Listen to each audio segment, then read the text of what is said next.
So let me just make sure that we're live on the right thing, because you Zoom and YouTube tend to have a little bit of trouble. So I just need to make sure. Okay, office hours. Good. So we are joining or we are doing office hours right now. So if you're hoping for the live stream with Kent thing, that's still happening, just not for another hour and a half. So you can feel free to join us for office hours. It's going to be a good time. Let me do one other thing here really quick, just to let people know that office hours is starting. So the folks in my Discord, notify office hours. Let me grab that link again. Whoops, that was a mistake. Go back. There we go. Copy that link address, paste it in here. Here we go. Okay, great. So let me just share my screen, and I'll for newbies, I'll explain what this is. So I do office hours every Monday and Thursday, and this is just your time to ask me questions. There's a slight ulterior motive for me because people ask me questions a lot. I get questions all the time and I love it. But if I spend all my time answering the questions that people asked me, then I wouldn't get anything done. And so when people ask me a question, I say, ask me during my office hours. And then I can just batch all the questions up at once. And it's kind of fun. I like to actually talk with people. So you can join on Zoom. And then we can chat in here. All of the links that I post in here are in my Discord in the Office Hours channel. So if you want access to those links, that's where those are going. And yeah, that's all that I have to share. So who's got a question? Me. Great. I see in the React virtual. Just a second. I add this in the chat. This code. Oh, here. React. Let's not use the Zoom chat because I can't share that with the people as we're streaming. If you could paste stuff in the Discord chat, that's better. Just a second. Or you could also share your screen if you want to. Yes, it's cool. Either one.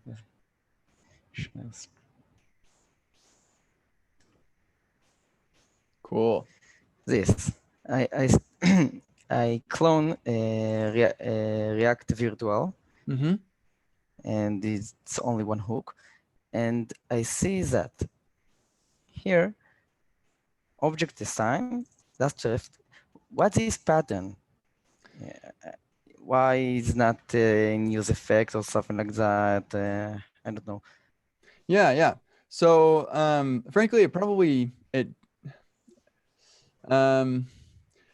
should be in a use effect. There are likely reasons that it's not, but there are potential problems that could be happening given this code. Like in the future, when we enable concurrent mode in our applications, this could be a problem where React says, okay, I'm going to render this component. So it calls the render function. This assignment takes place. And then React decides, oh, never mind. I'm not actually going to handle that render. And it tries again later.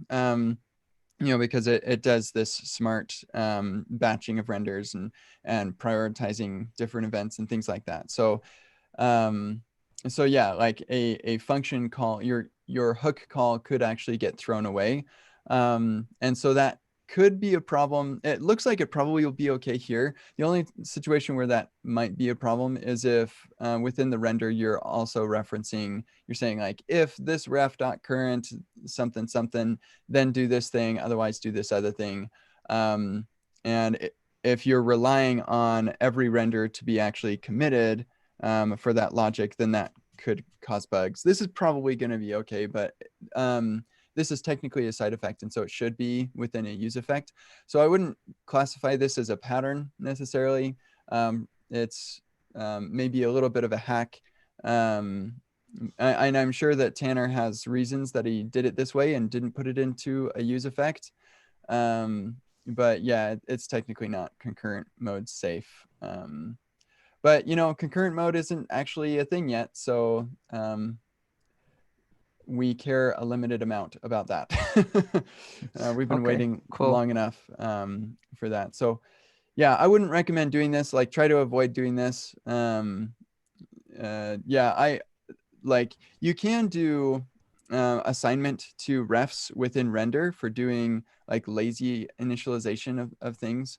But yeah, generally you want to avoid doing assignment of properties on refs within the render function. Okay, cool. Yeah, sure thing. Hopefully that was sort of helpful. Any other questions?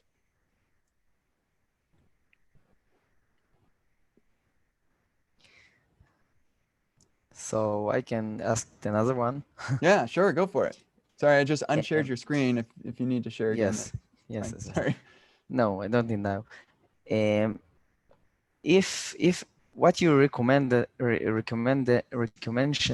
to handle animation in steps, you understand what I mean? If, for example, I want to show upload file and loading and complete, and all this animation need to be in steps. Step Mm-hmm. one, animation. Step two, animation. One component. What's with style component? Yeah. How to do that in clean way and effectively way? Yeah. So sequential animations. So first I'll preface this by saying I don't do a lot with animation. That may be in my future, but it's not really in my past. So I don't have a lot of experience with animation beyond just like simple keyframes and stuff like that. Um, so one thing that like I've heard is really good that people really like is green sock. People seem to really love green sock, and it has some really awesome capabilities with like sequential animations. You can do animations in reverse and all sorts of cool things. It's basically, I think it's like the D3 of animations. So that would be one thing I would look at first if I had that sort of problem I needed solved. Okay, cool. Thanks. Yeah. Good luck. Thanks.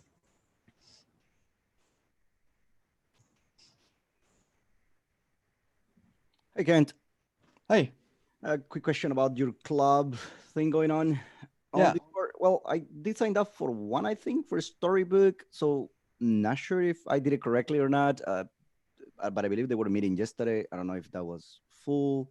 But what's the status on those clubs? I just want to get my hands dirty with a Storybook and learning some more testing. And Sure. that's so. Do you mind? Um, yeah. So when somebody posts a club, the registration form is only available for a week, or they can actually, if the club fills up, then they can remove it. But you said that you filled out the form to join a club. Right, the Storybook. Yeah. Yeah. So on that form, it asked you if you sent a friend invite to the club captain. Did you do that? Probably not. I remember I Yeah. filled out the form completely, and I was expecting something like a, Yeah, confirmation yeah. or So something. in the form it says, hey, make sure that you send a friend request to the club captain. Otherwise, they can't add you to the group. And Well, actually, I so, did. Now that you mentioned that, I did. I okay, found them in Discord, and I sent an invite. I did send an invite. Now that I recall that, yeah. I okay, cool. Yeah. So if you can remember who that was, I don't remember who it Okay. was. I don't have any insight into the clubs like Hmm. any more than anybody else. Okay. Um, but yeah, if you remember who it was and they didn't accept your friend invite, then you can just go to the club discussion and mention them and say, Okay. hey, I sent you an invite. Was it full or whatever? Can you invite me?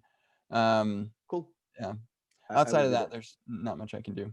Gotcha. Okay. Understood. Thank you. And then um, if you can't, or I don't know if you have access to the form, but if they say, oh no, our thing's full, then you can just ask them, well, could you give me a link to the form so I can make my own club? And then you can, I'm sure you'd be able to fill it. That wouldn't I be a see. problem. Okay. So Thank you. And while we're talking about clubs, I'm going to share my screen really quick just to let other people know about what clubs are, because I know a lot of people have no idea what we're talking about. So this KCD Learning Clubs is just a mechanism for people to learn the same things together.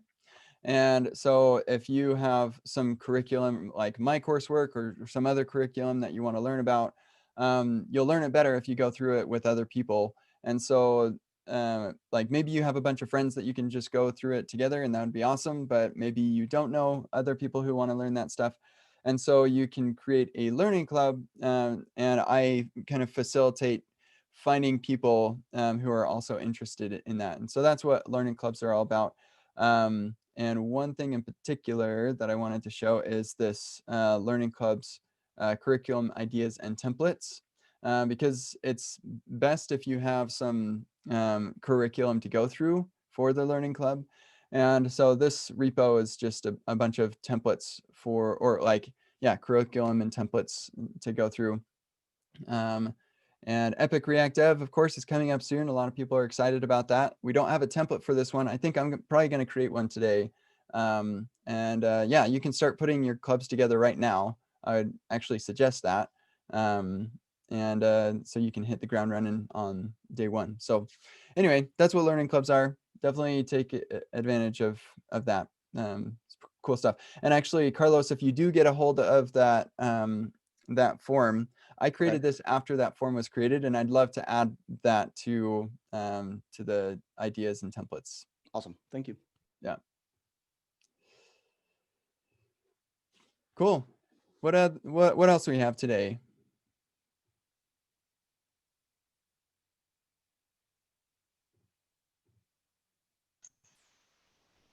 Hello. Hello. Hi, sure. So yeah, it's my first time here, so I'm not too sure. Can anyone just ask questions? Yeah, yep, go for it. What would you like to know? And welcome.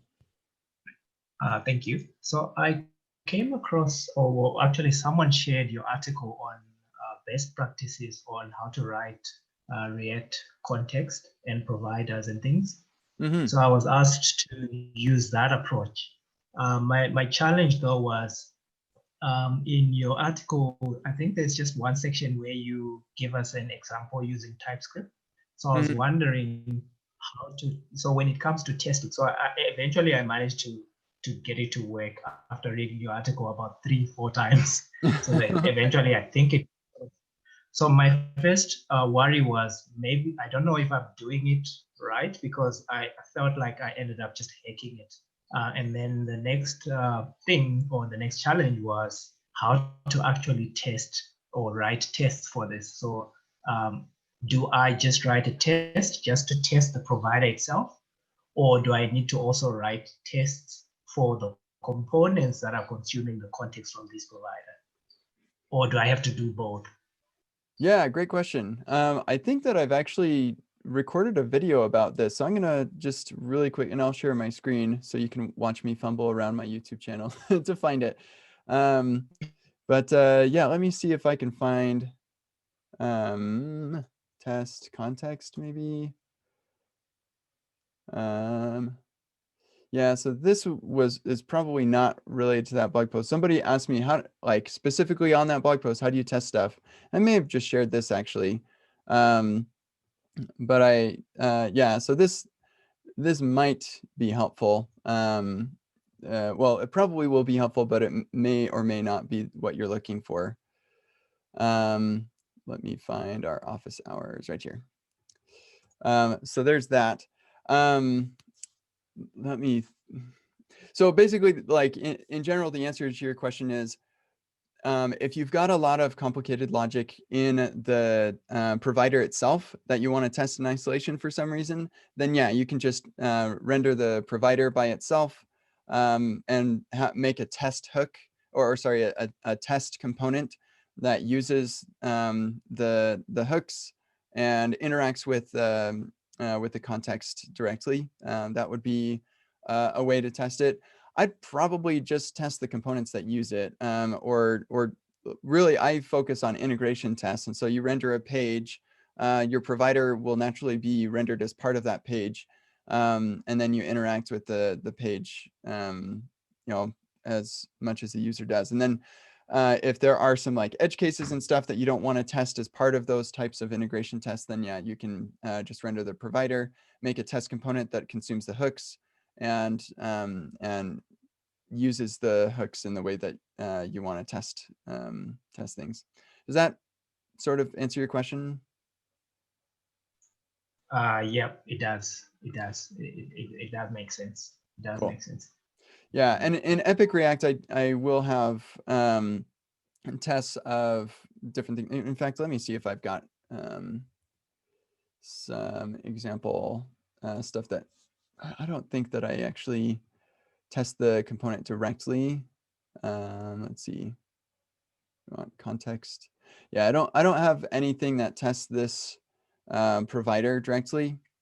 I indirectly test the provider with an integration test, which is what I recommended, where I have this screen that I'm testing, and I just rendered literally the entire app. So if we go to source app, I render this in my test, and that will include my my provider and everything else. So I'll show how to do all of that, and you get a huge amount of confidence out of testing that way. So, and I'll share this a link to this in Discord as well. Cool. Okay, so holy moly, we've got many people joining. Welcome, new friends. Hopefully I don't run out of space. I should probably write up some, you can only have 50 channels in a given category. So I should probably add some code that like adds another category so that if a bunch of people join at once. So, okay, anyway, so let me just see, because I think some people asked some questions in here that I should probably answer. Just to close the loop on last week. Oh, yes. Thank you, Travis. Very cool. Yeah, people go take a look at these. This is cool stuff. And I'm not watching this repo, so let me just take a look at this really quick. Oh, yeah. So Sebastian's taking a look. Yep. I'll take a look at this later, Travis. This is good. Let me subscribe to that. Cool. Fun stuff. And setting up an app using TypeScript, React. I use hooks and context API to handle state management to initiate the state. I see. Seems like I have to make a type for the entire state. Okay. So I don't use TypeScript, first of all. So I recommend TypeScript, but I don't have products that I'm working on with teams and stuff. So I don't use TypeScript. When I was at PayPal, I did. So I can't really, I don't have the experience to tell you what syntax is right or better or whatever. So like looking at this, the syntax looks familiar, but I'm not sure if that's right. I think that this is not correct though, because what you're saying is you have this state if, hopefully you're watching right now, but yeah, what you're saying is you have this state if type that presumably is an object with a bunch of properties on it, but then you're saying that this object has those properties on it, which is not correct. And so what I do, and actually this is a great tie-in with Blessed's question. Right here, is this the TypeScript one? Right here. Yeah. So here I say it's either going to be my type definition or undefined. And then I initialize it to undefined, and then I handle that because you don't want to consume it, and every single time you say, oh, like, is it undefined? Like, that would be super annoying. And so what you do is you just check whether it's undefined, and if it is, then you throw an error because it has to have a default value. Otherwise, you return that context. So from there, you don't have to worry about whether it's undefined. It will always be defined. And if somebody accidentally tries to use this hook outside of the provider, then they're going to be toast. They'll be in trouble there. So this is the approach that I recommend. It's the type or it's undefined, and then you handle that undefined case in a custom hook. This I would recommend against, because you're lying to the compiler saying that this is an object that has those things, but it doesn't. So what I'm thinking you're trying to do is you're saying, well, I'm going to provide the value. I don't have a default value. And so in that case, you want to say undefined. So hopefully that's helpful. Okay. I created a custom autocomplete component using React and hooks. I faced many problems when tried to unit test with just an enzyme. Also tried React testing library, but I realized that something like Puppeteer might be make testing more easy. My main problems were when I tried to test handler functions. Yeah, you can. So you can use Puppeteer for unit testing. I would argue that here, John, you're not muted, so I'm going to mute you really quick. Hopefully you don't mind. There we go.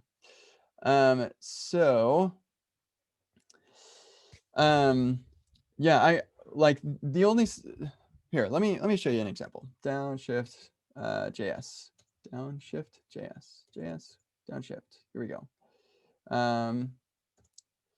Oh no, that's examples. Rats. We don't want examples. We want the real deal. Okay, so here you can take a look at all of these tests in Downshift. Downshift is an autocomplete component, and you can see how we test it with React Testing Library. Hopefully that's helpful. This was like years ago. In fact, some of this stuff I wrote forever ago, and then lots of, I haven't been maintaining this for a very long time. So this fine gentleman, Sylvie. I need to remember how to say his name. Sylvie. I can't remember. I'm a terrible friend. But anyway, he's been maintaining it for a while. But yeah, we're using React Testing Library, but there are a few things that we can't really easily test with React Testing Library, not because of React Testing Library, but actually because Jest runs in JS DOM. So you can actually use React Testing Library in a real browser. People can do that with like Karma or whatever. But what I would suggest is if you're having pain with React Testing Library and you're like, it doesn't do, JS DOM doesn't do layout, and so I can't really do that, then that's fine. I would not suggest Puppeteer as your first go-to. I would actually suggest Cypress, because it has a lot better developer experience in developing the tests. So hopefully that's helpful. Give Cypress a try. And while you're at it, you can take a look at testing library Cypress. So there's a Cypress testing library as well. So I'll give you a link to that too. So good stuff. Okay, Idris is asking, do you know of some date range picker that also supports hours and minutes? Found this, but the problem is that it uses jQuery under the hood. Yeah, so I don't know of any component. I don't use a date range picker. I haven't used one in a very long time. Haven't had a use case for it, so I can't give you any recommendation. But a good place to ask that would be in I need this, and maybe somebody has a recommendation for you. So good luck. Several questions about Epic React. Nice. Prerequisite knowledge for somebody coming from the Angular world. You need zero prerequisite knowledge about React. So if you have experience, the prereq includes some experience with Git, just enough to clone the repo, some experience with Node and NPM, just enough to run NPM scripts, and then some experience with JavaScript, HTML, and CSS, just enough to like be able to understand the syntax that we're using.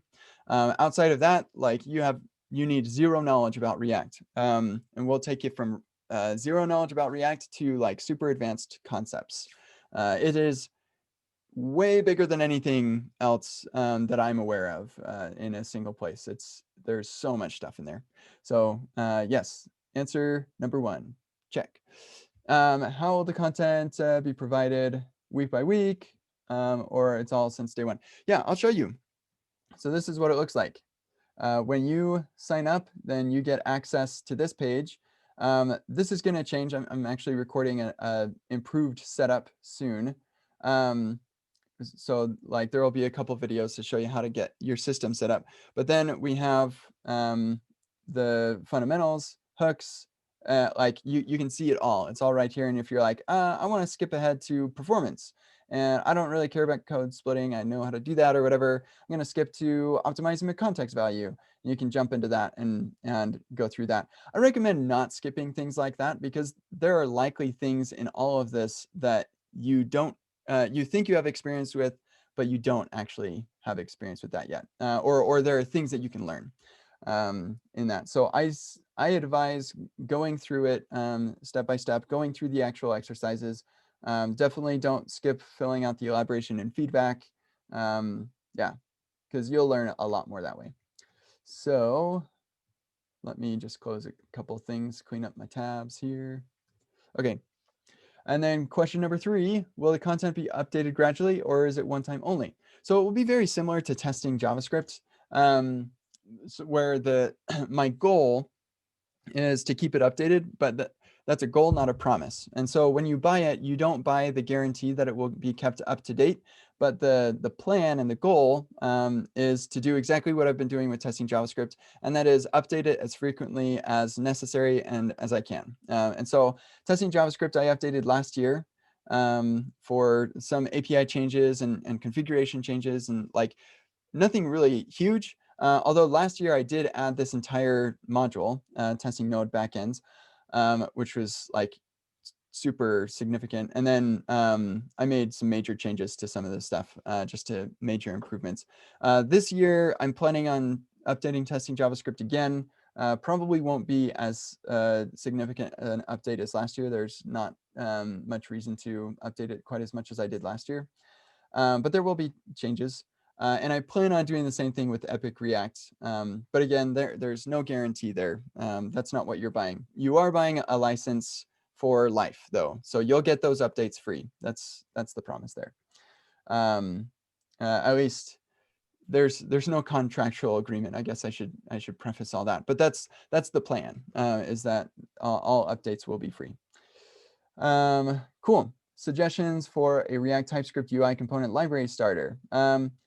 Yeah, I don't have any suggestions there. I haven't used anything in particular. If I were to build something today, then I'd probably reach for TSDX just because I've heard good things about it. But I haven't used it, so I can't really recommend anything. Hey, Kent, on Yeah. the Epic React, I'm sorry, I have a quick question on that.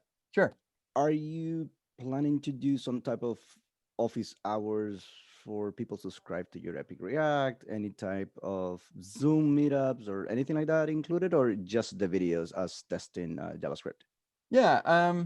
So like we do have the course channel here. And I do plan on doing my regular office hours, which everybody has access to, whether you're a license holder or not. I've been thinking a lot about like what are some of the extra perks that I can give to license holders within the Discord or anywhere else. And lots of the things that I thought about don't line up with my values of trying to not be so exclusive, I guess. And so I don't have any plans right now to have some special office hours just for Epic React people. I do plan on doing, like, I do want to give you something. And so the working theory right now is I'm going to allow you to add a rocket to your nickname, just to be like, yeah, I'm an Epic React holder, and the same thing for the trophy. And so I'm going to make my bot ensure that if you aren't a license holder, you can't do this. So that'll be kind of a fun thing.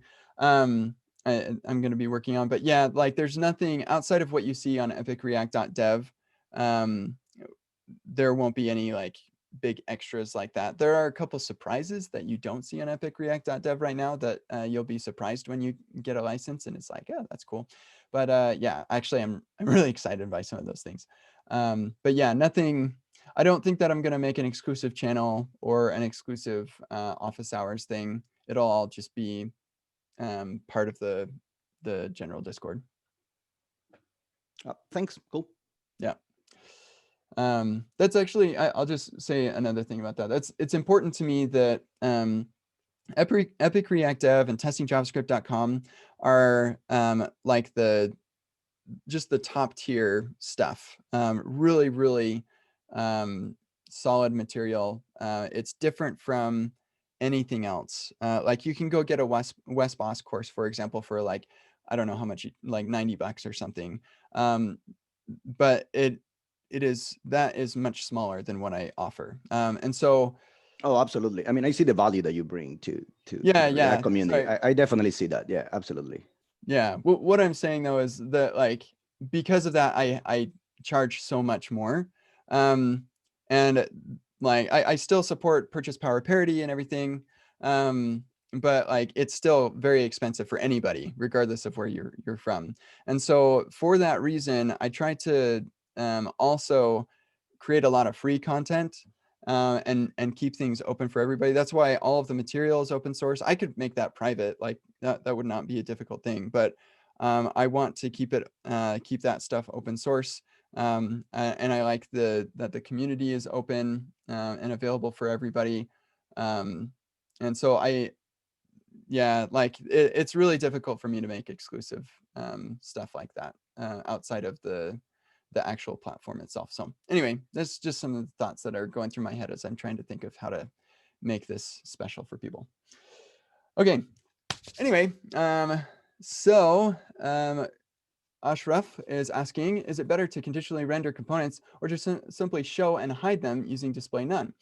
Okay, so there are some trade-offs that you're going to be talking about here. Okay, I'm not going to say that.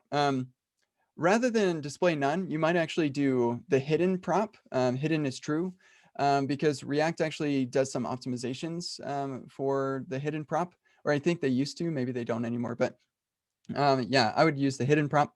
But let me tell you the reasons why you would or wouldn't want to do this. So you can either just not render the thing at all, or you can render it and hide it. So the reason that you might render it and hide it is because when you don't render it at all, let's say that you render it and then you unrender it and then you render it again, that's going to mount it, unmount it, and mount it again. Whereas if you just hide it, then that will just mount it initially and then it'll be hidden, but it'll still be in existence. So that instance, all the internal state, everything will still be preserved. And then if it shows up again, it'll be the exact same one that it was before. And so that's the difference in behavior. Additionally, if there's like some sort of rendering performance problem or something, I remember when I was doing Angular, I had this tabs component. This was Angular JS, so we didn't really have components. These were directives that I made components. But like one thing that was really a problem in Angular JS was performance. It's always a big problem with Angular JS. And with these tabs, within each tab, I would render a giant form, and that was pretty expensive to render. And so we had like 4 tabs. Each one would have different forms, and it just took forever to render those tabs. And so the optimization I did was instead of doing display none, I would just not render it at all. And that made it load faster. But the problem was then when the user clicked on another tab, there was a slight delay while it rendered that thing. And so it was just a trade-off. React doesn't have that problem quite as much because it's really fast at rendering. But that is a thing that happens because of the difference between just not rendering it at all versus rendering it and just not showing it. So it really depends on your use case. I wouldn't say one is better than the other. Sometimes you may want to reset the state when you take it off of the page, and then you want a new one when you render it. Sometimes you want to preserve that, and so maybe hiding it is better. But in either case, I wouldn't use display none. I'd probably use the hidden prop for that. And that's actually a DOM thing. That's not a React thing. Like here, I can take this. We'll go onto this video. Or no, bad idea. Let's do this paragraph, li, I guess. And then we'll say hidden, and boom, now it's gone. So that's just a DOM thing. Nothing special with React. But React does do something special when it sees that prop. I'm pretty sure. I know that I can't remember. They were either planning on doing something special, or they were doing something special and now they're not, or they always have been. I can't remember, but there's something special about the hidden prop. Okay. Yeah, still learning TypeScript. Me too. Eventually, this is a question I get asked a lot about Epic React, but eventually I do plan on adding some TypeScript material to Epic React. Again, not a guarantee, not a promise, just a plan. But I do think that adding something to Epic React would be cool. about TypeScript, what I'd probably end up doing is I'd make a workshop for TypeScript, learning TypeScript, and I would deliver that workshop as a remote workshop that people could sign up for and attend, so that I could solidify the material before I actually record it. And then I'd actually have 2 workshops, one for that, and then another for migrating to TypeScript. And I'd use the Bookshelf app to migrate that to TypeScript as a workshop. The Bookshelf app in the forever future that I can see will always be JavaScript, but there could be a sub workshop of that would be, let's migrate this to TypeScript to learn how to do that. So yeah, anyway, future TypeScript stuff coming probably. Yeah, if you, Menos, if you like Puppeteer, then like go for it. That's awesome. Have fun with that. I don't have any problem with that. Yeah, thank you for, I wish, Pushpendra. Pushpendra? I hope I'm saying your name like right, or at least not offending you. But yeah, Ant Design has tons of components. I'll just give you a little warning about Ant Design. They are notoriously inaccessible. Like their components are not accessible, which means they're also quite hard to test because React testing library in general just requires that you are accessible. So just keep that in mind if you care about accessibility, which you should. So, I mean, those are just bugs, right? You can fix the accessibility problems, right? So if you wanted to go in and fix those, that'd be cool. Related to React Suspense for data fetching, so like create resource. Andrew, are you talking about my course on Egghead where I create resource? Epic React will also do this, and there are exercises and stuff, but just wanted to be clear what you're talking about in that phrase. So should resources be created only in a use effect? That's a good question. Yeah, so I tried using use memo, but it has strange behavior, running fetch multiple times. You want to avoid this. So yeah, one thing to keep in mind is that use memo doesn't actually guarantee that this function will only be called when the dependencies change. It actually, React might do some garbage collection on those memoized values and call it again to get the latest value. So I don't think that it does this today, but it very possibly could do it in the future. So that in the documentation for use memo and use callback, they say it should not be used as a guarantee for like not calling this callback function here. So just keep that in mind. You want to make sure that everything's idempotent, and this, I probably wouldn't recommend doing this because this is actually a side effect and it will run during render. So it's probably not great to do that. I do recommend that resources should be created within use effect only. Yeah, want to avoid resources not equal to null, suspense in rendering. Yeah, I can see why you might want to avoid that. Let me think. Yeah, so I guess I think I need to see a specific scenario with this type of thing, because you might be able to rewrite it a little bit so you don't have to worry about doing the not equal to null thing. Maybe. But I don't know if the thing is that because suspense for data fetching isn't actually supported, it's not official yet. We don't know what patterns are going to emerge. So we're still kind of waiting on that. And so I wouldn't concern yourself too much with this. Everything could change. We don't know. We have no idea. Hopefully that helps. Okay, Richard, got a question, a couple of testing library questions. Is there any way to turn off the DOM to print after failed tests? Yes, that's possible. So testing library.com.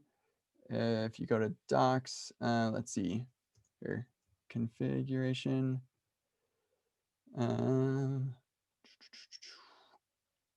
Get element error. So no, actually that's not what it will be. There is a environment variable.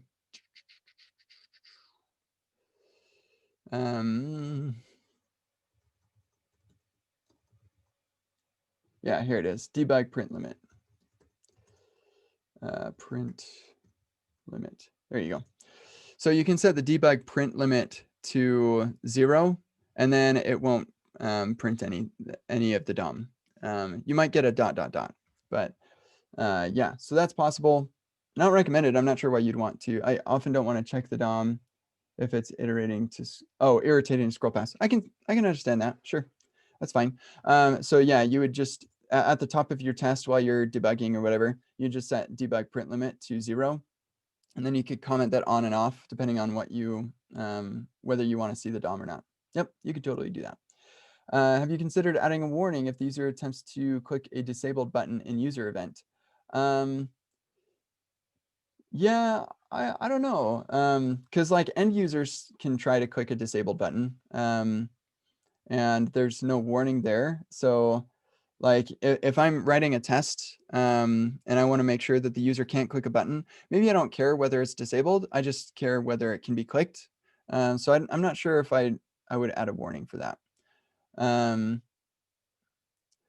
Yeah, maybe a notification that, yeah, I could see how saying, hey, the reason that this button isn't getting clicked is because it's disabled. I could see how that could be valuable. You can go ahead and open an issue. I'm not actively working on user event right now, but you could open an issue and maybe some of the other maintainers could give you some feedback on that and potentially give you direction on a pull request or something.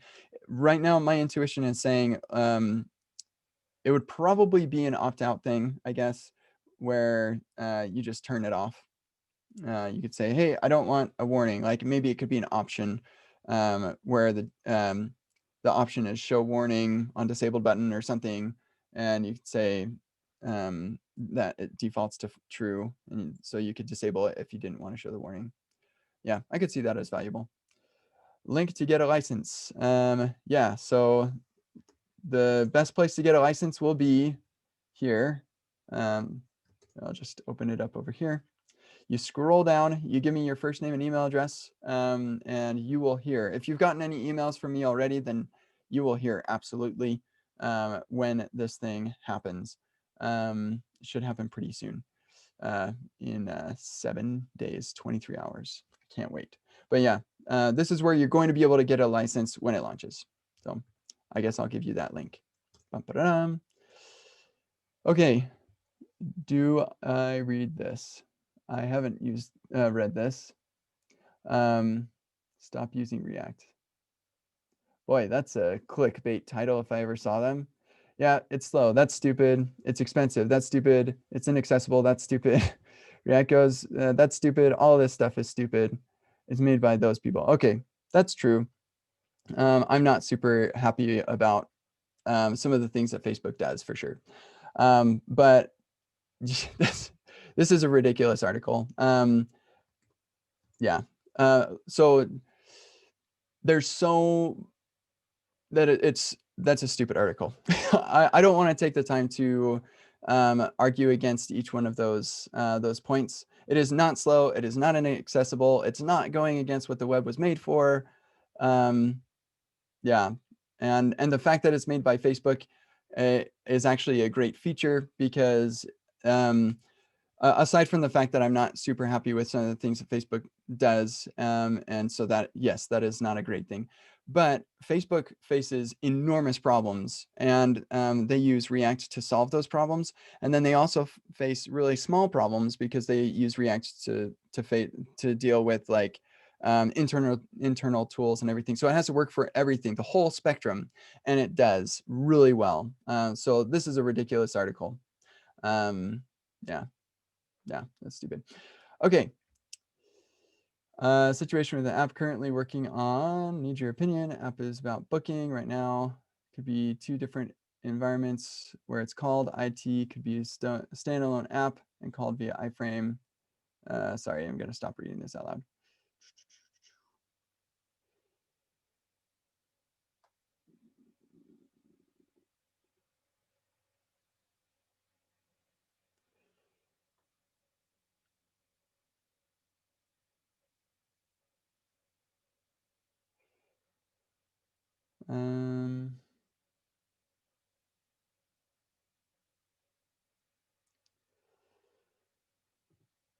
Yeah, this might help if I understand I think I understand the situation. But you might be able to apply a similar solution here with my authentication recommendation. Where basically you just have two separate things entirely. You render it here if it's this and there if it's that, and all the components from there on down don't need to worry about whether it's like which environments it's made in. The only situation you need to worry about is if you have a component that's shared between the two, and if it really is shared, then you can have a couple if statements. But if it's only like sort of kind of similar, then just duplicate the components. So yeah, hopefully that helps.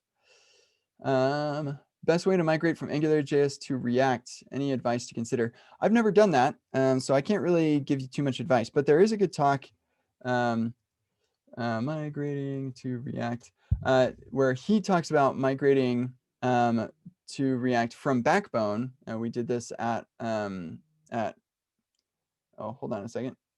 I'm gonna screen that call, see who that is.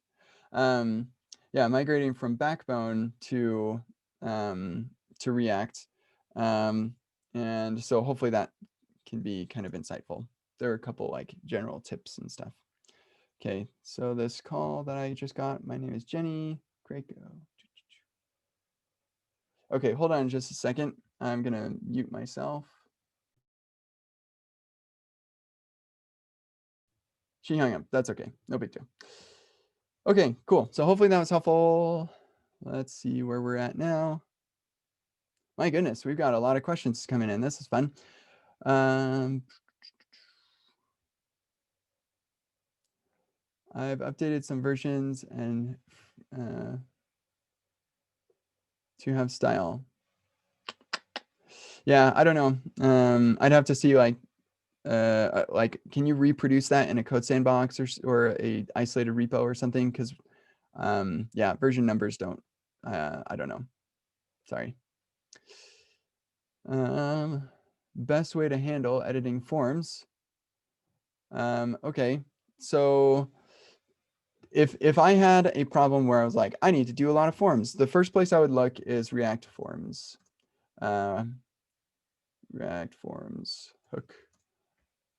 Here we go. No, shoot, no, this is not right. What is it? Nope, this is it. Yep, that's right. Okay, so this would be the first place I would look if I needed to deal with a lot of forms. If it's just a couple forms, then I'd just use regular React. I wouldn't need an abstraction for just a couple forms. So yeah, hopefully that's helpful.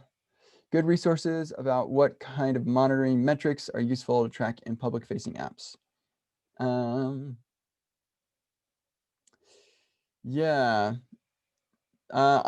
So at PayPal, we had like this library that PayPal engineers had worked on, and we just included it in all the apps. So I never worked on that myself.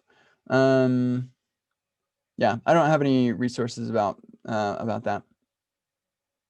Sorry, but one thing that's kind of fun, just to bring it back to Epic React, because I like to do that, is that in my performance one, I do talk about production performance monitoring and show you how to add performance monitoring and use the trace API to trace user interactions, which is super cool. And then actually I show how to do that in here as well. There is a yeah, interaction tracing exercise 2. I think this one actually does asynchronous interaction tracing. Let's see. All right, my computer's going a little bit slow right now. It's kind of freaking out with all the stuff that we're doing. But yeah, in this video, I show how to add like asynchronous interaction tracing. It's really cool. And you can report that sort of thing to some time series database. That's cool stuff. Okay. Hopefully that's sort of helpful. Sorry, I don't have a whole lot of experience with that. Provide some insights into implementing role-based access control in React apps. User can do a particular thing only if they have that particular permission. Yeah, so often role-based things are like there are kind of two forms. You either, I can't even access this route, or I can't perform this action, or maybe I can't see this thing. And so for the route, you don't render the route. That's actually kind of similar to what I do in my authentication thing, which I pasted earlier. I can't perform this interaction and or can't see this thing. You treat it like any other conditional thing.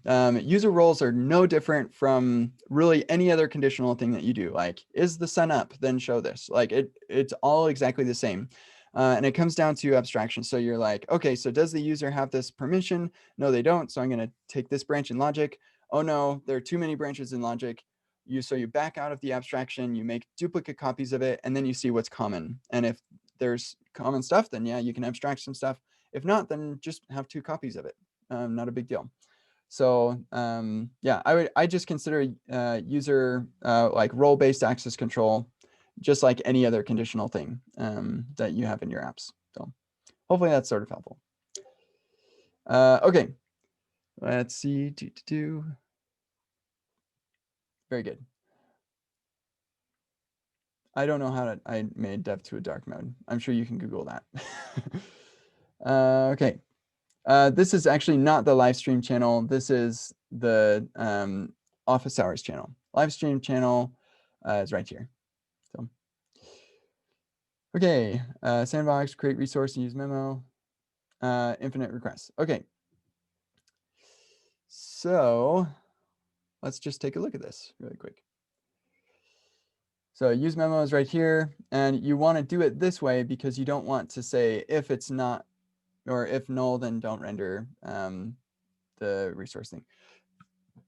So this is why examples are really important, and like actual examples. This is a contrived example, and I understand why you make contrived examples. We all want to do that, but I can solve this one really easy.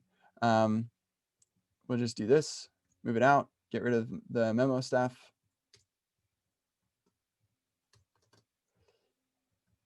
And now you're off to the races. Except something busted. I'm not sure why, what broke, what happened. Failed to fetch. I don't know why it failed to fetch, but this should work. I guess I'll fork it. Oh, because example.org is not real. Anyway, but this is how you would accomplish that. So your next question is, well, what if it's coming from props? Like there's some value coming from props. Well, in that case, yeah, you're let's say that that's the case. So we'll bring this back, or we'll say we're going to accept a prop for ID. We'll default that to 1, 2, 3, 4. And then in here, this needs to get that ID. So we'll say template literal. Here, let me bump this up so you can see it better. ID. Okay, so this is going to come from the ID. Well, now we don't want to do that. Nope, nope, nope. So here we are going to use React use effect. And we'll put that in here, and we'll store this in state. Resource, set resource, and initialize that to null. And then we say set resource. And this is what you want to avoid, right? Because you didn't want to say, well, if there's no resource, why is this giving me?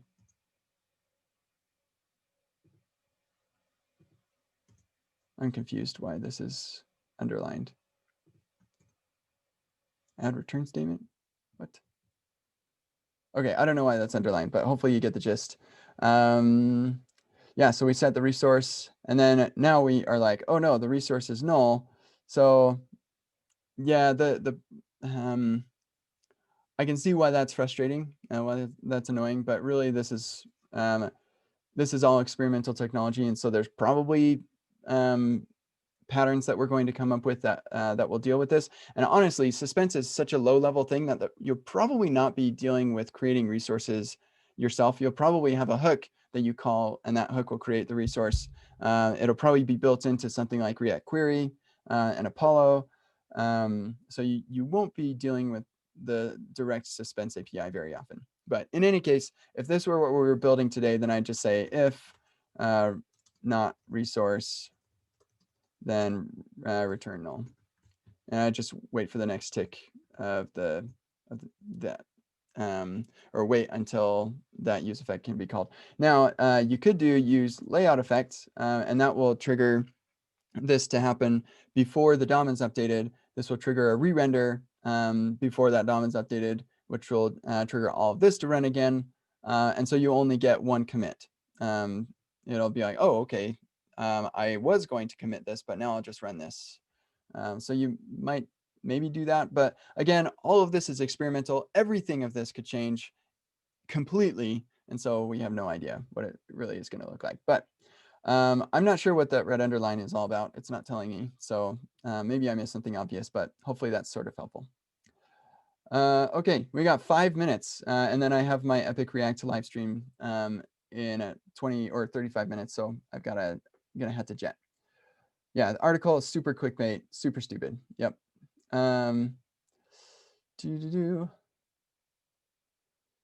Okay. Super anxious about what you have to show in Epic React in regards to the article is when. Oh, question is when? The answer is when the countdown timer goes away. So epicreact.dev, scroll down, and here's the countdown timer. Boom.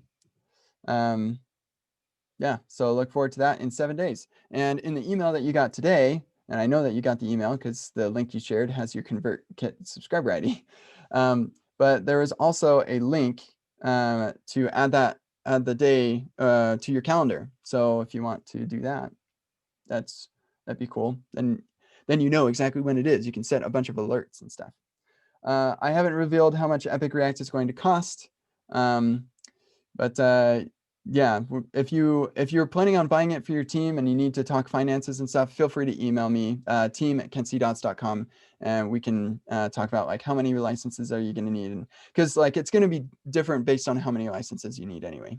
So if you want to do that, feel free. Cool. How do you deal with React's API churn in general?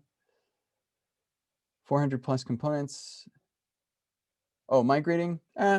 So if it works, then let it continue working. The nice thing about React hooks is that they work. A component that uses React hooks can work inside of a class component, and or can be rendered by a class component, and a class component can be rendered by a component that uses hooks. So there's not really, unless it is not working, then I suggest just leave it as it is. The only time that you would migrate or rewrite a hook component or a function, sorry, a class component to a function component with hooks is if something's not working. So yeah, I wouldn't worry about that. And then Redux to React Query is another one. If Redux is working for you, continue to use it. It's fine. But if you see there are some things that you need React Query for, and Redux is a pain, that's the sort of thing that you can migrate over time. You don't have to do it all at once. So you just say, we want to migrate from Redux to React Query for very good reasons. And so therefore, new code is going to use React Query. We're going to take this slice of our Redux stuff that's the smallest slice possible and rewrite it with React Query. And actually, this talk has some good tips about migrating in general. So you can take a look at that too. Yeah, micro front ends seem interesting. I have a podcast episode about that with my friend Justin, who maintains a micro front end framework right here. So if you wanted to listen to what Justin has to say about it, it's kind of interesting. So yeah. Okay, best approach to structure React application in terms of state management when there's constant business requirements change. Well, yeah, you want to optimize for change regardless of anything. So here's what I suggest. Take a look at this blog post that should pop up. There we go. And that's what I suggest on React State. Follow up on forums with thoughts on Formic. I actually use Formic. Formic is what powers this form. I actually didn't build my website. Fun fact. I was too busy making content, so Egghead was like, hey, how about we make your content look nice? And so they built the website for me. If I had built this, I probably wouldn't have used Formic. This is like literally 2 fields. But yeah, I'm using Formic and it's fine. But I've looked at, I've used Formic a little bit through my website, and then I've looked at React Hook Form, and this one just seems way simpler. So if you have a lot of form requirements, then I'd probably use React Hook Form instead. Lean, the price for Epic React, we support purchase power parity. Each country is going to have a different price. Some countries won't have any price change at all. I actually don't know how that works because I didn't build Epic React. I didn't build that feature. So yeah, I can't really say. I don't know. But I can say that Epic React does not allow you to double dip on discounts. So you can either do the early bird discount or you can do your PPP discount. You just choose whichever one you prefer. Okay, we are at 10:30 my time right now.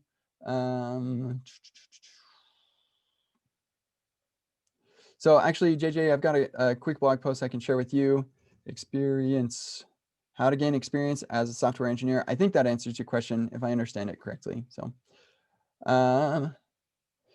yeah, so you can do this sort of thing, the protected permission thing.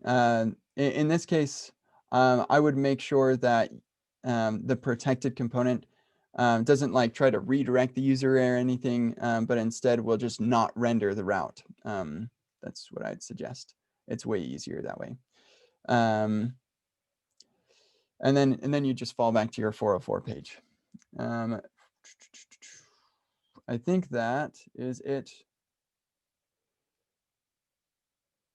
Okay, good. That was fun. I'll see you all in a half hour when I do my live stream, which is this one. Huh, that's interesting. Why are there two right here? That's weird. But yeah, this upcoming patterns, it's going to be great. I'm going to paste that in the Discord right now because it's going to be fun. Yeah, thanks for hanging out with me. I don't have anything else to say, so I'll just turn off the live stream really quick, turn off my screen share. And live stream is now, oh, actually, I think I need to turn it off on YouTube first, otherwise we get in this like weird state. So you can see all my live streams. And this one's live right now. And then I'm gonna go ahead and click on the end stream. Bye, folks. I love ya.